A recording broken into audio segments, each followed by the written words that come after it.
Hello friends, my name is Shivendra Singh और आप सभी लोगों का स्वागत है मेरे यूट्यूब चैनल में जिसका नाम है लाइटिंग कैंडल। जैसा कि मैंने अपने पिछले वीडियोस में भी बताया था कि मैंने एक इलेक्ट्रिकल टेक्नोलॉजी सीरीज स्टार्ट की है, जिसके अंदर हमारा जो अभी टॉपिक चल रहा है वो है ओम्स लॉ एंड रेजिस्टेंस। और पिछले कुछ वीडियोस में हमने इसका पूरा थ्योरेटिकल एक्सप्लेनेशन दिया था कि रेजिस्टेंस क्या होता है, कैसे जनरेट होता है, इसका फिजिकल सिग्निफिकेंस क्या है, ओम्स लॉ क्या है, रेजिस्टेंस अगर बहुत सारे रेजिस्टेंस सीरीज में कनेक्टेड है तो उसको उसका इक्विवेलेंट रेजिस्टेंस क्या होगा, अगर रेजिस्टेंस पैरेलल में कनेक्टेड है तो उसका इक्विवेलेंट रेजिस्टेंस क्या होगा, अगर मल्टीपल रेजिस्टेंसेस के अक्रॉस अगर हम कोई एक वोल्टेज अप्लाई करते हैं तो इंडिविजुअल रेजिस्टेंस में क्या वोल्टेज ड्रॉप होगा, जो कि वोल्टेज डिवाइडर रूल से निकलता है। फिर उसके बाद हमने कुछ एग्जांपल प्रॉब्लम्स भी किए थे जिनमें हमने ओम्स लॉ को यूज़ किया था और ये सारे फार्मूलाज वगैरह यूज़ किए थे, सारे कॉन्सेप्ट्स यूज़ किए थे और उन क्वेश्चंस को सॉल्व किया था। और ये जितनी भी एग्जांपल प्रॉब्लम्स हम लेते हैं वो हम नॉर्मली गेट के एग्जामिनेशन में आई होती हैं या फिर इंजीनियरिंग सर्विसेज एग्जामिनेशन में आई होती हैं या फिर किसी पीएसयू के एग्जाम में आती हैं, या फिर किसी यूनिवर्सिटी के एग्जाम्स में होती हैं, तो वहाँ से हम प्रॉब्लम्स को लेते हैं। तो हमने पिछले वीडियोस में भी कुछ प्रॉब्लम सॉल्व किए थे और आज फिर हम एक प्रॉब्लम लेकर के इस वीडियो में हम फिर एक नई कहते हैं प्रॉब्लम को सॉल्व करेंगे। और अभी इसके बाद भी इसी सेम टॉपिक पे मेरे दो से तीन वीडियोस आएंगे जिसमें हम कुछ और हो सकता है कि 5 से 7 प्रॉब्लम्स को हम लेंगे। और जो मेरा पूरा एफर्ट रहेगा वो इस पे रहेगा कि मैं आपको बहुत अच्छे और आसान तरीके से समझा सकूं, ताकि आप कोई भी ऐसी प्रॉब्लम इस टाइप की आए जो इन कॉन्सेप्ट्स के ऊपर बेस्ड है तो आप उसको इजीली सॉल्व कर सकें। और मेरा एक आपसे ये जरूर कहना होगा कि मेरा अगर आप कोई भी वीडियो देखते हैं जिसमें मैं कोई एग्जाम्पल प्रॉब्लम सॉल्व कर रहा हूँ तो आप उसको खुद से भी एक बार सॉल्व करके जरूर देखें, जो उसका मैथमेटिक्स है उसको एक बार जरूर करके देखें। आप एक बार उसको करके देखेंगे तो आपको बहुत अच्छे से समझ में आएगा और आपको वो बहुत बहुत ईजी लगने लगेगा फिर। ठीक है, तो अब ज़्यादा बातें ना करते हुए आज हमने एक प्रॉब्लम ली है। इस प्रॉब्लम में क्या है कि हमारे पास एक 1 किलो ओम का रेजिस्टेंस, एक 4 किलो ओम का रेजिस्टेंस, दो रेजिस्टेंसेज 1 किलो एंड 4 किलो ओम वो सीरीज में कनेक्टेड है। और एक हमारा 100 वोल्ट का पूरे सीरीज कॉम्बिनेशन के अक्रॉस हमारा एक 100 वोल्ट का वोल्टेज अप्लाई हो रखा है। ठीक है, अब हमारा जो पर्पज है इस एक्सपेरिमेंट में, पर्पज क्या है? पर्पज ये है कि हम मेजर करना चाहते हैं कि जो 4 किलो ओम का रेजिस्टेंस है उसके अक्रॉस कितना वोल्टेज ड्रॉप हो रहा है। ये हमारा, उसके लिए हमने यहाँ पे एक वोल्ट मीटर लगा दिया है। ठीक है, लेकिन लेकिन प्रॉब्लम क्या होती है? प्रॉब्लम ये होती है कि ये एक्सपेक्ट किया जाता है कि अगर कोई भी जो वोल्ट मीटर है, एक आइडियल वोल्ट मीटर अगर है तो एक आइडियल वोल्ट मीटर का जो खुद का रेजिस्टेंस है वो इनफाइनाइट होना चाहिए। अगर रेजिस्टेंस इनफाइनाइट होगा, इनफाइनाइट रेजिस्टेंस का क्या मतलब होता है? इनफाइनाइट रेजिस्टेंस का मतलब होता है ओपन सर्किट। इसका मतलब है हम क्या चाहते हैं कि इसका अगर वोल्टमीटर का रेजिस्टेंस इनफाइनाइट है, इसका मतलब ये ओपन सर्किट हो जाएगा। इसका मतलब ओपन सर्किट का मतलब है कि ये यहाँ पे कनेक्शन जो है वो लगभग ना कनेक्शन ना होने जैसा है। ओके, तो वो सिनेरियो। लेकिन होता क्या है, ऐसा कभी होता नहीं है कि कोई भी अगर वोल्ट मीटर हम यूज करेंगे, depending upon different volt meter, हो सकता है किसी वोल्ट मीटर का रेजिस्टेंस थोड़ा कम हो, किसी का थोड़ा ज्यादा हो, किसी का बहुत ज्यादा हो, लेकिन इनफाइनाइट या ओपन सर्किट जैसा रेजिस्टेंस नहीं हो सकता। ठीक है, तो अब इस एग्जांपल में बेसिकली हमें यही देखना है कि उसका क्या इफेक्ट आ रहा है। तो इसमें हमें कुछ चीजें कैलकुलेट करनी है। जैसे पहले जो फर्स्ट हमें चीज कैलकुलेट करनी है वो क्या है कि 4 किलो ओम के बीच में एक्चुअल में वोल्टेज ड्रॉप कितना है, थ्योरेटिकली कैलकुलेटेड वोल्टेज ड्रॉप कितना है। ठीक है, किस कंडीशन में? जिस टाइम पे हमारा कोई भी वोल्ट मीटर कनेक्टेड नहीं है। सेकंड केस में हम क्या निकालना चाहते हैं कि जब हमने वोल्ट मीटर कनेक्ट कर दिया और उस वोल्ट मीटर का जो रेजिस्टेंस है वो 12 किलो ओम है। ये एक आइडियल वोल्ट मीटर नहीं है, ये एक प्रैक्टिकल वोल्ट मीटर है। और by the way for this example उस वोल्ट मीटर का खुद का जो रेजिस्टेंस है वो 12 किलो ओम है। तो जब हमने उस वोल्ट मीटर को यहाँ पे कनेक्ट कर दिया तो कनेक्ट करने के बाद इन टर्मिनल्स के बीच में, लेटर से हम इनको ए बी कह देते हैं, तो ए और बी टर्मिनल के बीच में अब वोल्टेज कितना है। ठीक है, तो पहले हम क्या निकालना है? पहले हमें निकालना है कि जब वोल्ट मीटर कनेक्टेड नहीं है तो 4 किलो ओम के रेजिस्टेंस के अक्रॉस क्या वोल्टेज है। सेकंड केस में अब वोल्ट मीटर कनेक्ट कर दिया, अब 4 किलो ओम के रेजिस्टेंस के अक्रॉस में कितना वोल्टेज ड्रॉप है।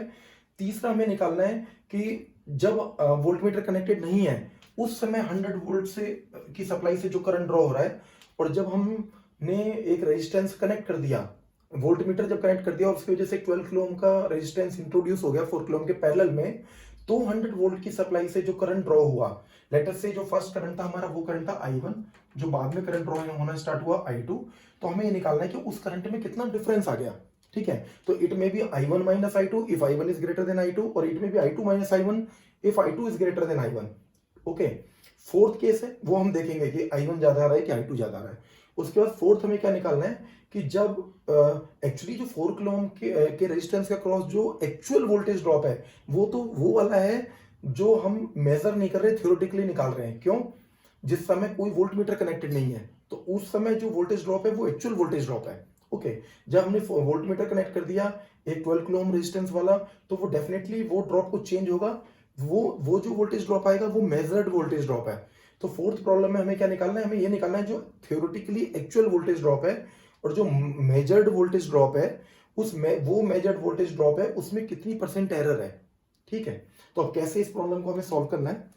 सबसे पहले हम देखें जो हमारा फर्स्ट स्टेप है। फर्स्ट स्टेप सबसे पहले में हमें क्या करना है? हमें निकालना है true voltage across 4 kilo ohm resistance when volt meter is not connected. तो उस केस में अगर हम देखें तो हमारा सर्किट बहुत सिंपल सा है। यहाँ पे हमारा एक 100 वोल्ट है, 100 वोल्ट अप्लाई हो गया। यहाँ पे हमारा एक 1 किलो ओम है, 1 किलो ओम का रेजिस्टेंस है यहाँ पे, और यहाँ पे हमारा एक 4 किलो ओम का रेजिस्टेंस है। और हमें इस 4 किलो ओम के रेजिस्टेंस के across let's say these terminals are A B, तो हमें क्या निकालना है? We have to calculate VAB।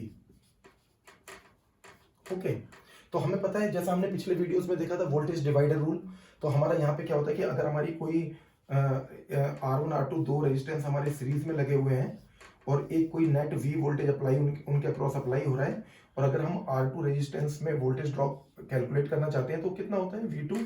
तो सिंपल सा फॉर्मूला है, जिस रेजिस्टेंस के अक्रॉस वोल्टेज ड्रॉप निकालना है that resistance divided by the resistance total series resistance multiplied by the total input voltage applied. Okay, तो इधर में जैसे अब इस केस में अगर हम देखें तो हमारा R2 is equal to 4 kilo ohm and V is equal to 100 volt. तो अगर हमें this will become equal to V2, तो अगर हमें यहाँ VAB निकालना है तो VAB is equal to 4 kilo ohm divided by 1 kilo ohm plus 4 kilo ohm multiplied by 100 volt. तो अगर हम देखें 4 kilo ohm divided by this is 5 kilo ohm into 100, तो K से K भी कैंसिल हो जाएगा। अगर 5 से हम काटें 20, तो 20 into 4 this is equal to 80 volt. ठीक है, तो 80 वोल्ट जो है वो that is a true voltage which is across the 4 kilo ohm resistance. जब हम मेजर करें हो सकता है वो 80 वोल्ट आए ना आए, हमें पता नहीं, लेकिन एक्चुअल जो वोल्टेज है that is equal to 80 volt. तो अगर हम पहला क्वेश्चन का देखें तो that is 80 volt. 80 volt is the voltage drop across 4 kilo ohm resistance when voltmeter is not connected. Okay, अब now let us see the second scenario. Second scenario में हमारा क्या हो रहा है? सेकंड सिनेरियो में अब क्या हुआ? सेकंड सिनेरियो में हमने इस 4 किलो ओम के रेजिस्टेंस के ओके हम दोबारा से थोड़ा सा ड्रॉ कर लेते हैं अच्छे से। तो इस सेकंड सिनेरियो में क्या हो रहा है कि हमारा सेम 100 वोल्ट अप्लाई हो रहा है। ओके, और यहाँ पे हमारा 1 किलो ओम का रेजिस्टेंस है, उसके बाद में हमारा ये एक 4 किलो ओम का रेजिस्टेंस हो गया, और उसके पैरेलल में वोल्ट मीटर कनेक्ट हो गया जिस वोल्ट मीटर का हमारा 12 किलो ओम का रेजिस्टेंस है। ओके, और अब अभी भी हमें फाइंड आउट करना है वही VAB। ठीक है, तो इसके लिए VAB निकालें। सबसे पहले अब हमें क्या करना होगा? सेम अगर हमें VAB के बीच में नेट रेजिस्टेंस मिल जाए तो हम सेम वोल्टेज डिवाइडर रूल लगाएंगे, और सेम वोल्टेज डिवाइडर रूल लगा के हमें VAB कैलकुलेट हो जाएगा।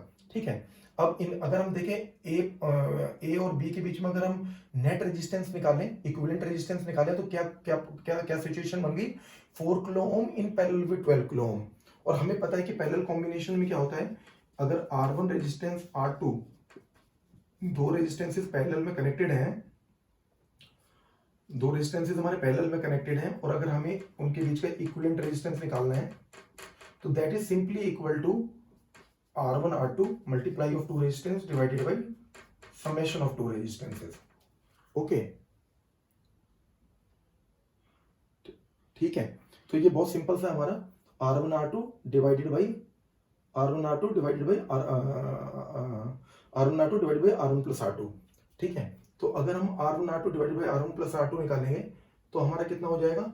This is equal to RAB, this is equal to 4 kilo Om.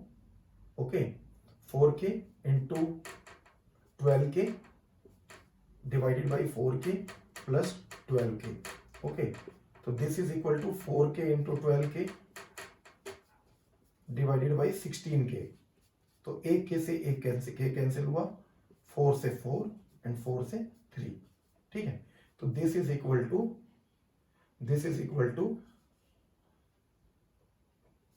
3K।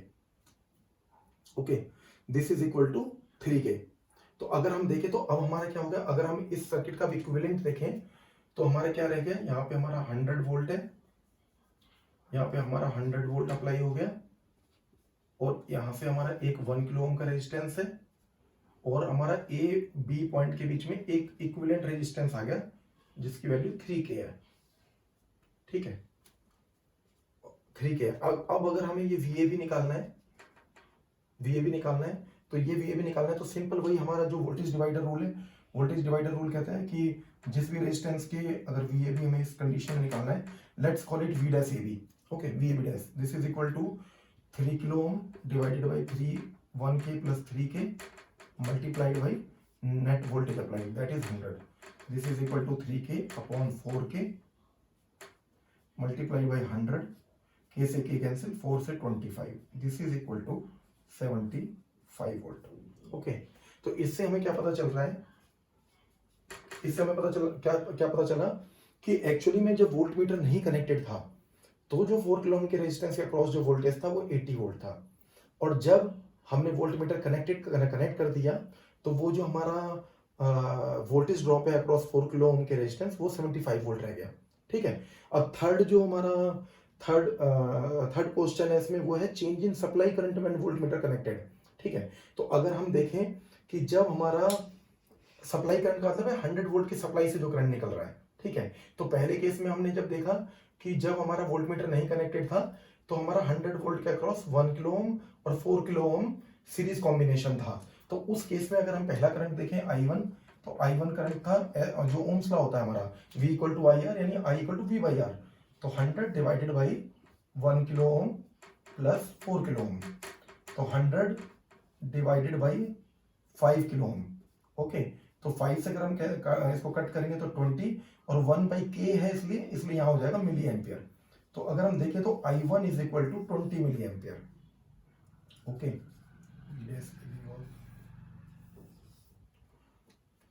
तो अगर हम देखें तो I1 is equal to 20 milli ampere हो गया।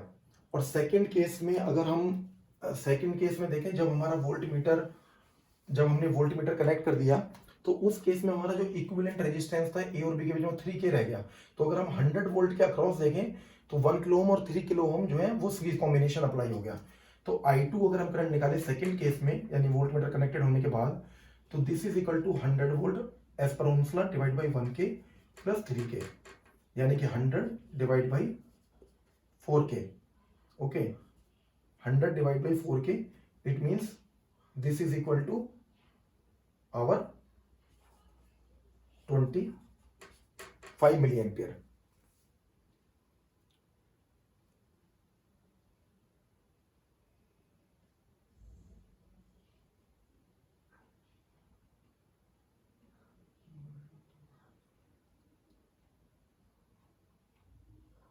ओके, तो इससे हम अगर हम यहाँ देखें तो हमारा आ गया 25 मिली एम्पियर।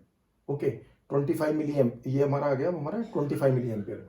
तो 25 मिली एम्पियर। अब हम देखें कि चेंज इन करंट कितना हुआ, तो करंट I2 अब करंट बढ़ गया, क्योंकि करंट क्यों बढ़ गया, करंट इसलिए बढ़ गया क्योंकि हमारा इक्विवेलेंट रेजिस्टेंस कम हो गया है। ओके, इक्विवेलेंट रेजिस्टेंस कम होने की वजह से हमारा करंट बढ़ गया। तो अब हम जो थर्ड क्वेश्चन था कि चेंज इन सप्लाई करंट अगर हम निकालें तो that change in supply current हो जाएगा I2 minus I1। I2 minus I1 मतलब क्योंकि I2 जो है वो I1 से ग्रेटर है, इसका मतलब 25 milli ampere minus 20 milli ampere, this is equal to 5 milli ampere.